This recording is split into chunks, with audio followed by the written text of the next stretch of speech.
It's almost impossible to miss the high levels of real estate development taking place in Ho Chi Minh City. With Vietnam's economy ticking along at a healthy pace, the transforming cityscape has become a reflection of the country's economic growth. At the headquarters of luxury property developer Song Kim Lands Corporation, display models offer their clients a glimpse of current and ongoing residential projects. Vietnam's economic gains have led to a boom in urbanization and an emerging middle class. It's a growing demographic which is increasingly on the lookout for high-quality property. Economy in Vietnam has been exceptionally well over the last 10 years or so, with about 6 to 7% growth in GDP constantly on a year-to-year basis. And this has been a key factor in driving the real estate market. Song Kim Land's business has grown at a rapid pace.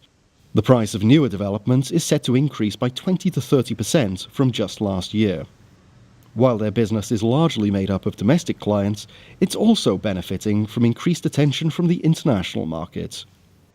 Property market is very hot here, so country has been able to draw a lot of attention from all over the world. There's a lot of foreign direct investment coming into Vietnam, so there are more expats and more businesses being opened in Vietnam. Since undergoing reforms in the mid-1980s, Vietnam's economy has become increasingly fueled by trade and foreign direct investment. Appealing to international investors has meant changing various legal and monetary policies, something that's of particular importance to the real estate sector. In 2014, the government introduced a new law designed to lighten restrictions on foreigners investing in Vietnamese real estate. With the investment it's expected to attract, alongside increased levels of transparency, the law was hailed as game-changing by many in the property market. In the past, it was extremely challenging for foreigners to own houses in Vietnam. Until 2014, there were only around 200 houses sold to foreigners. The exchange of loan investment and loan enterprises help foreigners more easier when they would like to invest in Vietnam, because now at least they know what they can do and what they cannot do in a certain sector if they would like to do it in Vietnam. However, Vietnam remains at a developmental stage of investment and policy reforms.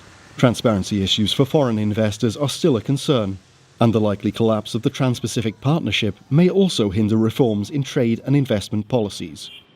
But for many investors, the steps that have been taken so far have been in the right direction. Overall, we've seen big leaps and strides over the last number of years to really encourage more foreign investment. And I think the government now understands the importance of foreign investors and what they can bring to the country. Vietnam has very much risen up the sort of the rankings in Southeast Asia, and is certainly under the spotlight for most Southeast Asian developers and investors. So if you're looking to invest in Southeast Asia, I would say Vietnam comes out pretty much on top. As new development projects continue to change the urban skyline, it demonstrates how business in Vietnam is, quite literally, moving up in the world. Callum Stewart, CGTN, Ho Chi Minh City.